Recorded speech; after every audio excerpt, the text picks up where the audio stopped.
Shares of Sinclair Broadcast Group Inc. dropped after judges questioned a rule change that had cleared the way for the broadcaster's proposed acquisition of Tribune Media Co., raising the possibility of turmoil for the $3.9 billion deal. Judges at the U.S. Court of Appeals for the D.C. Circuit questioned why the Federal Communications Commission had reinstated a rule allowing owners of some TV stations to count just part of their audience when tallying holdings against a national limit of 39%. The issue is important to Sinclair's proposed purchase of Tribune, which would leave it covering 72% of U.S. households, or about 45% when counting half the audiences allowed under the disputed rule. Sinclair shares closed down 4% at $29.40, and Tribune dropped 4.9% to $38.83. Each was down as much as 5.6% earlier in the day. One judge on the three-judge panel likened the FCC's continuing the audience counting discount, which is based on limitations from an obsolete broadcast technology, to keeping a more abundant body on life support. Most signs point to an FCC loss in the case, possibly a unanimous one, which sets up a race for Sinclair to close before the decision comes out, said Bloomberg intelligence analyst Matthew Schettenhelm. The hearing went poorly for the FCC, Schettenhelm said in a note.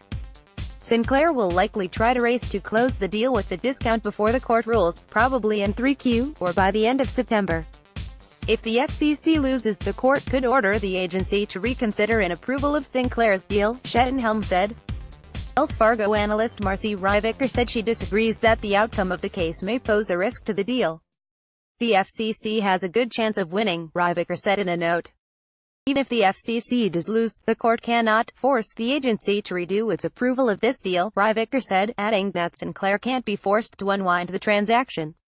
The outcome should have little to no impact on the merger, Ryvicker said in all capital letters. Sinclair is working to finalize matters with antitrust regulators who are scrutinizing the deal for its effect on competition at the Justice Department, according to an April 18 filing by the company at the FCC, which also is vetting the merger. The Maryland-based broadcaster has said it's willing to sell TV stations to comply with ownership limits. Its purchase as proposed would include 42 Tribune stations, including outlets in New York and Chicago.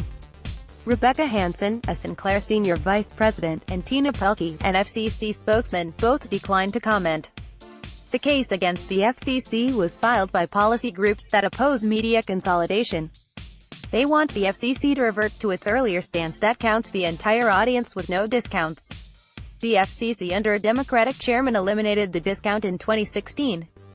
It was a relic of days when UHF stations, broadcasting on channels 14 and higher, used signals that didn't reach as far as stations assigned lower-numbered channels. That disadvantage disappeared with the switch to digital TV in 2009. FCC Chairman Ajit Pai, a Republican appointed by President Donald Trump, reinstated the discount in April last year. Sinclair proposed its deal in May. The FCC separately is considering whether to keep or eliminate the 39% limit in the UHF discount. The case is Free Press v. Federal Communications Commission, 17-1129, U.S. Court of Appeals, District of Columbia Circuit, Washington. Business on April 21, 2018.